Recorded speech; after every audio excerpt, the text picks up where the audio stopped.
Topic is direct and inverse variation. पहले हम direct variation के बारे में समझ लेते हैं। डायरेक्ट वेरिएशन क्या होता है?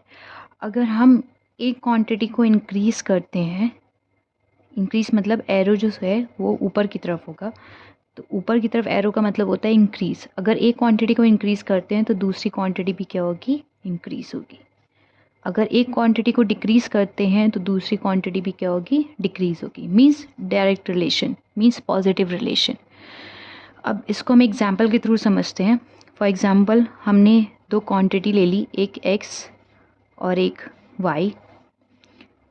x जो क्वांटिटी है वो किसको रिप्रेजेंट कर रही है? चॉकलेट्स को, number of chocolates. And y जो क्वांटिटी है वो इसकी कॉस्ट को रिप्रेजेंट कर रही है। अगर हम नंबर ऑफ़ चॉकलेट्स, अगर हमारे पास एक चॉकलेट हमें ख़रीदनी है तो उसकी कॉस्ट अगर हम मान लेते हैं 10 रुपीज़ है। नेक्स्ट अगर हमें 2 चॉकलेट्स ख़रीदनी है तो अब कॉस्ट बढ़ेगी, मान लेते हैं 20 रुपीज़ की है। मीन्स एक क्वांटिटी के बढ़ने से क्या हो रहा है? दूसरी क्वांटिटी भी क्या हो रही है? बढ़ रही है। मीन्स 1 के रिस्पेक्ट में 10 का इंक्रीमेंट हो रहा है। सो एक क्वांटिटी जो है, जो कि x है, अगर x इंक्रीज़ कर रहे हैं हम लोग, नंबर ऑफ़ चॉकलेट्स इंक्रीज़ कर रहे हैं, तो उसकी कॉस्ट भी क्या हो रही है? इंक्रीज़ हो रही है। सो इसको हम कहेंगे डायरेक्ट रिलेशन है, मीन्स डायरेक्ट वेरिएशन है। इसके लिए क्या करते हैं? x की क्वांटिटी है, इसको हम x1 मान लेंगे, तो दूसरे को हम क्या मानेंगे? x2। ऐसी y जो क्वांटिटी है, इसकी जो पहला वाला बॉक्स इसमें y1 मानेंगे और दूसरे वाले को y2। सो ये किसका एक डायरेक्ट वेरिएशन का एग्जांपल है।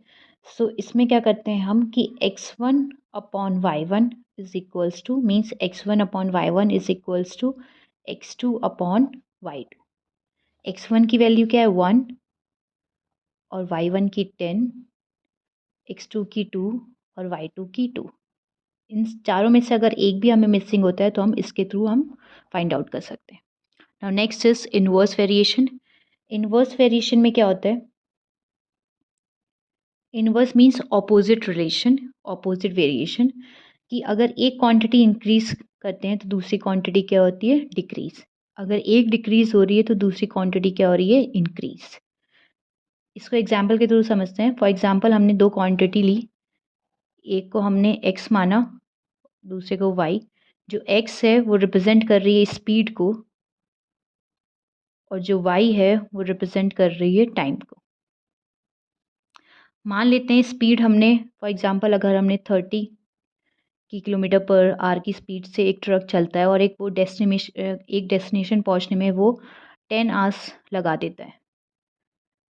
तो अगर हम मानते हैं कि अगर हम स्पीड हम बढ़ाते हैं, अगर हम 60 किलोमीटर पर आवर की स्पीड रखते हैं तो अब टाइम, अगर स्पीड बढ़ेगी तो टाइम क्या होगा? कम लगेगा। अगर हम स्पीड बढ़ाएंगे तो ऑब्वियसली हमें टाइम क्या होगा? कम लगेगा पहुंचने में। तो अगर पहले 30 थी, अब हमने 60 अगर करी, तो पहले 10 आवर्स लग रहे थे, अब कितने लगेंगे? तो अब 5 आवर्स मान लेते हैं। मीन्स कहने का मतलब ये है कि अगर एक क्वांटिटी इंक्रीज हो रही है तो दूसरी क्वांटिटी क्या हो रही है? डिक्रीज हो रही है, मीन्स कम हो रही है। सो ये क्या है? एक ऑपोजिट रिलेशन, मतलब इनवर्स वेरिएशन है। इनवर्स वेरिएशन में क्या होता है कि इसको हम x1 मान लें, इसको x2 मान लेते हैं, इसको y1 और ये y2। सो इसमें क्या होता है? डायरेक्ट वेरिएशन में हम डिवाइड करते थे, इनवर्स में हम क्या करेंगे? Multiply. Means x1 multiply by y1 is equals to x2 multiply by y2। Means x1 और y1 का multiply, that is 30 multiply by 10 is equals to x2 60 और y2 5। इसमें से भी अगर एक क्वांटिटी कोई मिसिंग होती है तो हम इसके थ्रू इनवर्स वेरिएशन को फाइंड आउट कर सकते हैं। नाउ कुछ क्वेश्चन सॉल्व करते हैं। Okay, so first question is the cost of 15 similar chocolates is rupees 60. Means 15 chocolate की cost rupees 60 है. Find the cost of 20 such chocolate. अगर 15 chocolate की cost 60 rupees है तो हमें 20 chocolates की cost find out करनी है. 20 chocolates की कितनी होगी? इसके लिए पहले हमें ये find out करना होगा कि ये direct variation का केस है या फिर inverse variation का। सो देखते हैं, हमारे पास दो क्वांटिटी, एक है नंबर ऑफ़ चॉकलेट्स और एक है कॉस्ट। अगर हम नंबर ऑफ़ चॉकलेट्स मीन्स अगर चॉकलेट्स को हम बढ़ाते हैं तो उसकी कॉस्ट भी क्या होगी? इंक्रीज़ होगी, मीन्स बढ़ेगी। सो जैसे जैसे हम नंबर ऑफ़ चॉकलेट्स इंक्रीज़ कर रहे हैं उसकी कॉस्ट भी क्या हो रही है? इंक्रीज़ हो रही है। So this a case of direct variation. So will write as more are the number of chocolates, as more are the number of chocolate,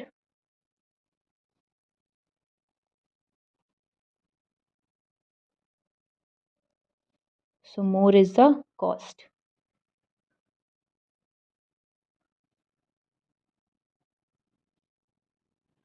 means जैसे जैसे नंबर ऑफ़ चॉकलेट्स इंक्रीज़ करेंगे तो उसकी कॉस्ट भी क्या होगी, बढ़ेगी। पहले 15 चॉकलेट की कॉस्ट अगर 60 है तो 20 चॉकलेट्स की ऑब्वियसली 60 से ज़्यादा होगी। सो ये किसका केस है? This is a case of direct variation. Will write here this is a case of direct variation. Now अब हम इसको टेबल फॉर्म में सॉल्व करेंगे।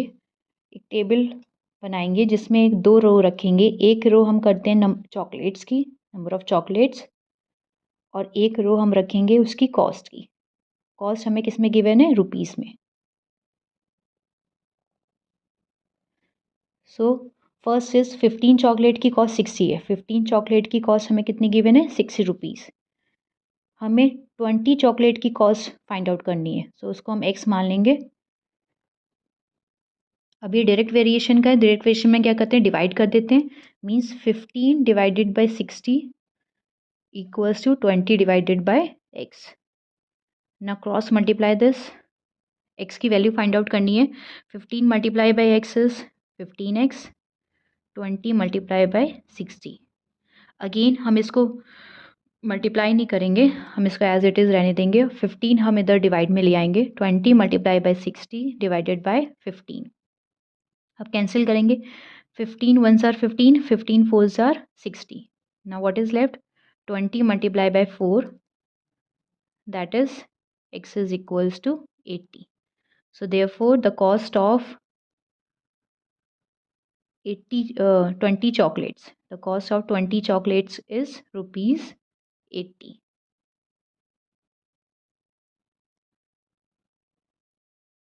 Okay, next question is 105 liters of water are required to fill 7 similar containers. Means 105 liters of water के लिए हमें 7 containers चाहिए होंगे उसको fill करने के लिए. Find the volume of water needed to fill 9 such containers. कितना पानी और चाहिए होगा जिससे हम 9 containers को और fill कर सकें. So means अगर वॉल्यूम ऑफ वाटर मीन्स पानी की क्वांटिटी अगर हम बढ़ा रहे हैं तो कंटेनर भी हमें क्या होंगे? इंक्रीज़ करने होंगे. सो मीन्स अगर वॉल्यूम ऑफ वाटर इंक्रीज़ हो रहा है तो कंटेनर भी क्या होंगे? इंक्रीज होंगे. So again this is a case of direct variation. So we'll write as more the volume of water, as more the volume of water,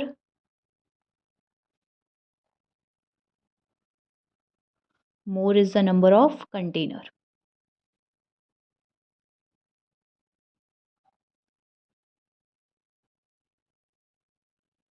अगर पानी की क्वांटिटी हम बढ़ा रहे हैं तो क्या होगा? कंटेनर भी ज़्यादा चाहिए होंगे. जितना ज़्यादा पानी होगा उतने ज़्यादा कंटेनर हमें चाहिए होंगे. सो again this is a case of direct variation.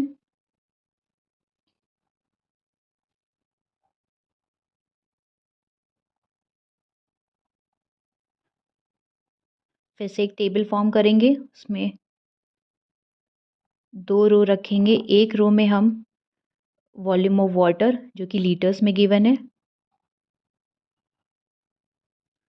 in liters. And second is containers. Now volume of water means पहले 105 लीटर्स ऑफ वाटर था जिसके लिए हमें 7 कंटेनर्स चाहिए. अगेन कितना पानी और चाहिए हमें नहीं पता, उसको हम एक्स लेट कर लेते हैं.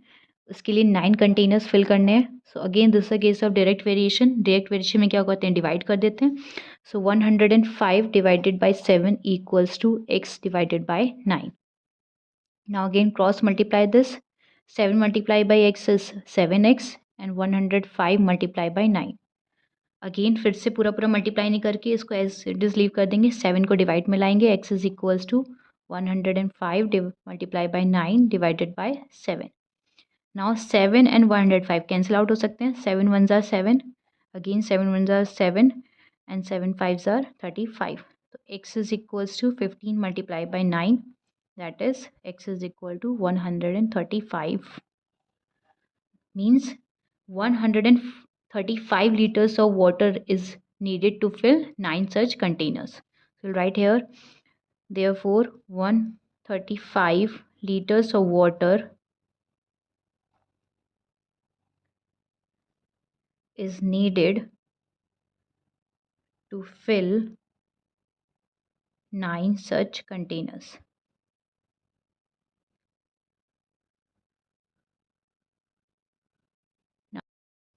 Now next question, 8 men can do a work in 45 days. Means 8 men जो होते हैं किसी भी काम को 45 डेज में कंप्लीट कर देते हैं. How long will 12 man take to do the same work. मतलब उसी काम सेम काम को करने के लिए 12 मैन कितना टाइम लेंगे. अगर हमारे पास ज़्यादा लोग होंगे तो टाइम क्या होगा, कम लगेगा किसी भी काम को कंप्लीट करने के लिए. अगर ज़्यादा लोग होंगे तो टाइम कम लगेगा, मीन्स नंबर ऑफ डेज कम हो जाएंगे. एक क्वांटिटी इंक्रीज हो रही है, दूसरी क्वांटिटी डिक्रीज हो रही है. Will write here as more the number of men doing a work, जितने ज़्यादा मैन होंगे किसी भी काम करने के लिए तो टाइम उतना ही कम लगेगा. तो less is the time taken.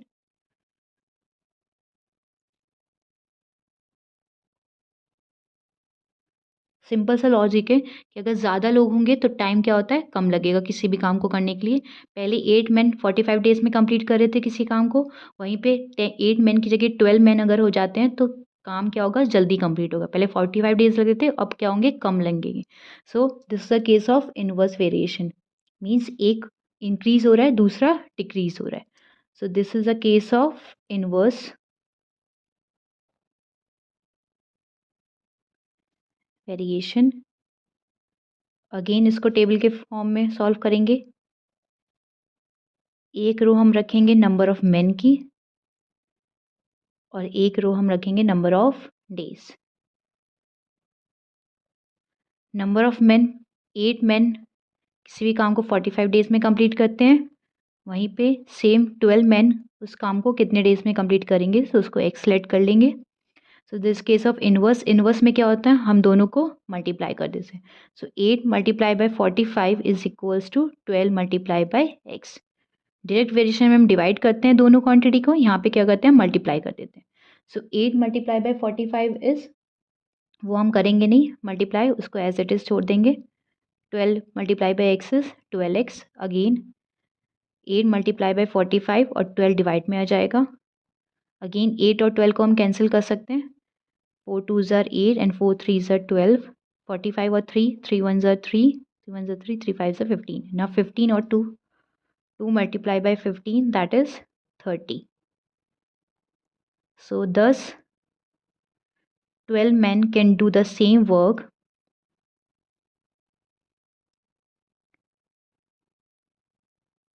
in 30 days. आप चेक कर सकते हैं, पहले 8 मैन 45 डेज में किसी काम को कंप्लीट कर रहे थे, वहीं पे 12 मैन सेम वर्क को 30 डेज में कंप्लीट कर रहे हैं. मीन्स अगर नंबर ऑफ मैन इंक्रीज हो रहे हैं तो टाइम क्या हो रहा है, कम हो रहा है. मीन्स नंबर ऑफ डेज कम हो रहे हैं. Now next question, a camp had food for 90 people for 50 days. ये कैंप में 90 पीपल के लिए जो खाना है वो 50 डेज के लिए है. 10 more people came to the camp. मतलब पहले 90 थे, उसमें से 10 और ऐड हो गए, अब कितने हो गए, 100. How long will the food last. अब 100 लोग हो गए तो 100 पीपल के लिए अब खाना कितने और दिन चलेगा. सिंपल सा लॉजिक है कि जितने ज़्यादा लोग होंगे खाना क्या होगा, उतने कम डेज चलेगा. मीन्स अगर एक क्वांटिटी इंक्रीज हो रही है तो दूसरी क्या हो रही है, डिक्रीज हो रही है. मीन्स अगर नंबर ऑफ पीपल इंक्रीज हो रहे हैं तो क्वांटिटी फूड क्या होगा, कम दिन चलेगा. As more the number of people, as more the number of people, lesser is the time,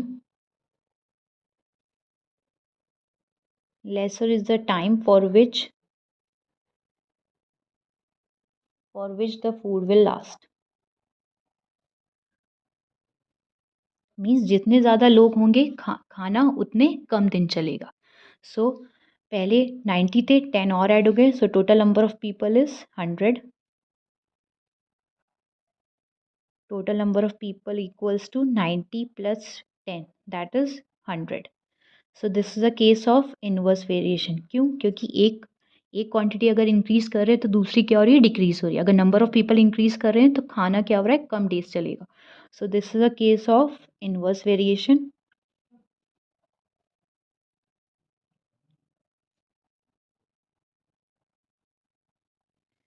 again एक टेबल फॉर्म करेंगे जिसमें एक रो रखेंगे हम number of people and next is number of days.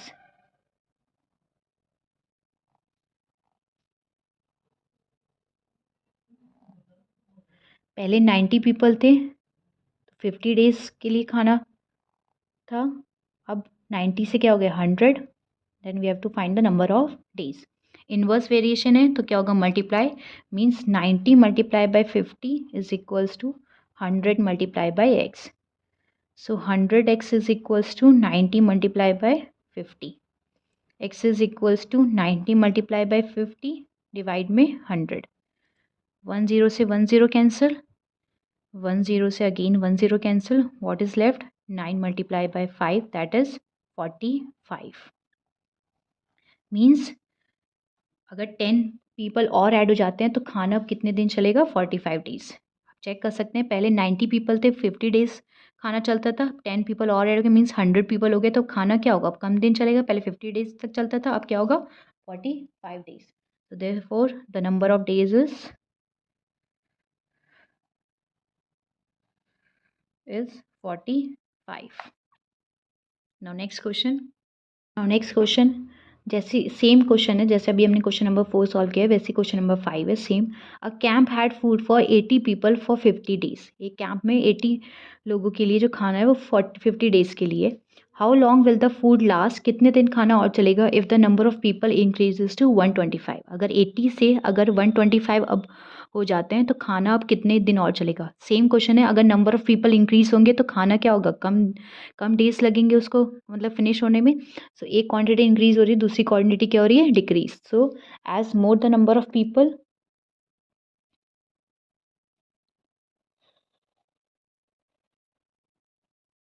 lesser is the time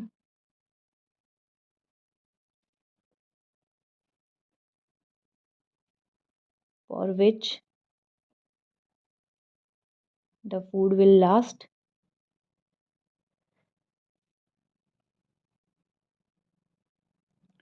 So again this is a case of inverse variation and we have to mention this कि direct variation का case है कि inverse variation का. This is a case of inverse variation. Again इसको table के form में solve करेंगे. एक रो हम नंबर ऑफ पीपल की रखेंगे और एक रो में नंबर ऑफ डेज.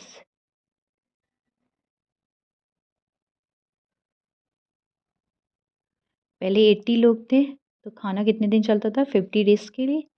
अब 80 से कितने हो गए 125 और अब हमें number of days find out करने हैं जिसको एक्सलेट कर लेंगे. इन्वर्स वेरिएशन है तो इसमें क्या होगा multiply. 80 multiply by 50 is equals to 125 multiply by x. So 125x is equals to 80 multiply by 50. x is equals to 80 multiply by 50 divide में 125. नाउ 50 एंड 125 कैंसिल हो सकते हैं 5 से. 5 1 ज़ार 5, 5 2 ज़ार 10, 5 5 ज़ार 25, 5 2 ज़ार 10, 5 5 ज़ार 25. अगेन 80 और 5 को कैंसिल कर सकते हैं.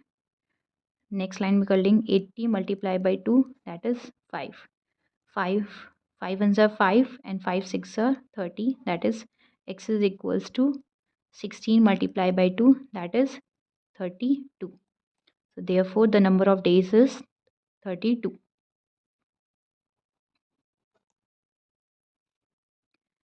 Now पहले 80 पीपल थे तो 50 डेज खाना चलता था. Now 125 पीपल हो गए इंक्रीज हो गए तो अब कितना हो गया 30 डेज 32 डेज के लिए. Now next question is a question. The cost of 2 dozen bananas is ₹96. Find the cost of 15 bananas. Dozen means 1 dozen is equals to 12. So we'll write here 1 dozen is equals to 12 bananas. So 2 dozen will be equals to 2 multiplied by 12 that is 24 bananas. Means number of bananas जैसे जैसे number of bananas increase करेंगे उसकी cost भी क्या होगी increase होगी. तो पहले 24 बनाना की कॉस्ट कितनी है 96, तो find the cost of 15 bananas. Again this is a case of direct variation, क्योंकि अगर एक क्वांटिटी इंक्रीज कर रहे हैं तो दूसरी भी क्या हो रही है increase, means number of bananas अगर हम इंक्रीज करेंगे तो उसकी कॉस्ट भी क्या होगी इंक्रीज होगी। So as more the number of bananas,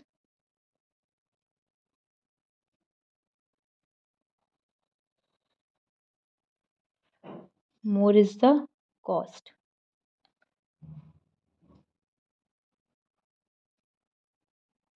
So this is a case of direct variation.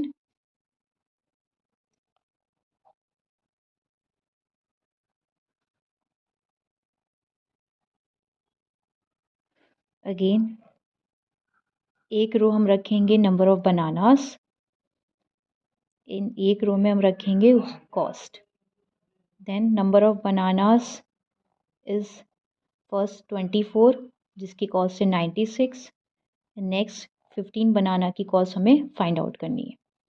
Direct variation है, डायरेक्ट में क्या करते हैं डिवाइड कर देते हैं, 24 divided by 96 is equals to 15 divided by x. Again cross multiply, 24 multiply by x is 24x, 15 multiply by 96, again 24 divide में आ जाएगा, 24 टू ज़ार 24 वन ज़ार 24, 24 टू ज़ार 96, then 15 multiply by 2 is 24 four ज़ार 24 फोर ज़ार 96, 15 multiply by 4 is 60. So therefore the cost of 15 bananas is 6 rupees 60.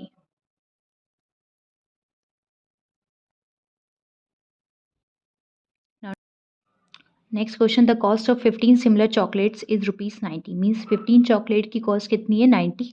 How many chocolates can be bought for rupees 126? 126 में कितनी chocolates हम खरीद सकते हैं? So अगर नंबर ऑफ़ चॉकलेट इंक्रीज़ कर रहे हैं, मीन्स नंबर ऑफ़ चॉकलेट्स, अगर नंबर ऑफ़ चॉकलेट इंक्रीज़ करेंगे तो उसकी कॉस्ट भी क्या होगी इंक्रीज़ हो जाएगी.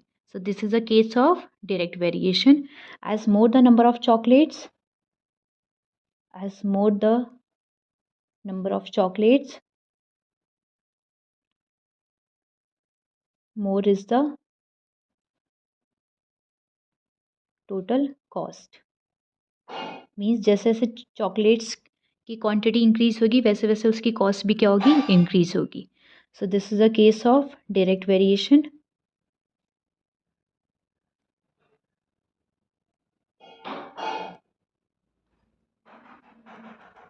नाउ एक टेबल फॉर्म करेंगे जिसमें एक रो में चॉकलेट्स और एक में cost in rupees.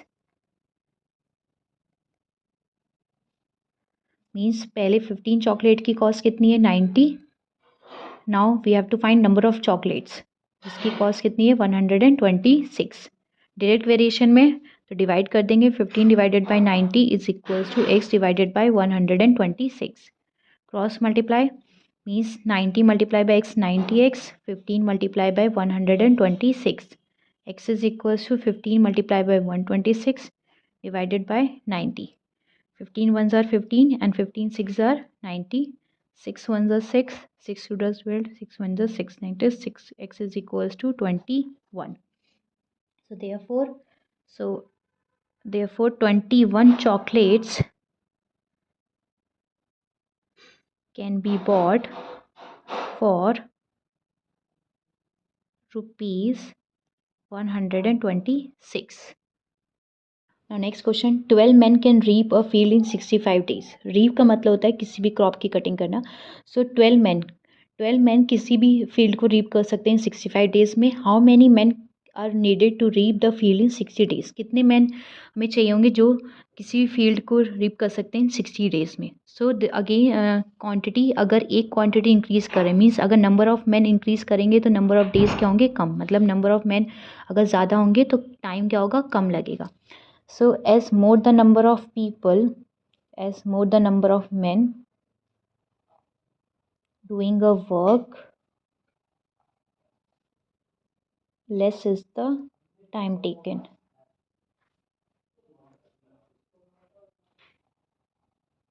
So means अगर नंबर ऑफ मैन इंक्रीज कर रहे हैं तो टाइम क्या होगा, कम लगेगा. So this is a case of inverse variation. This is a case of inverse variation. Again एक रो हम रखेंगे नंबर ऑफ मैन की और एक रो हम रखेंगे number of days.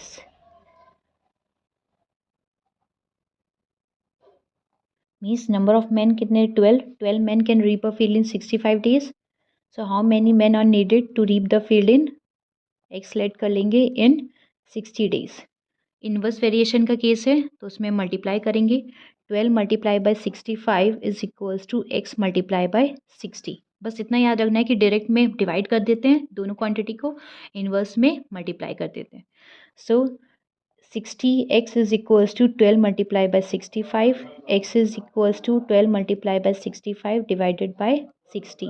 12 1, 12 5, 5 1s are 5, 5 3s are 15. X is equals to 13. That is, therefore 13 men are needed to reap the field in 60 days.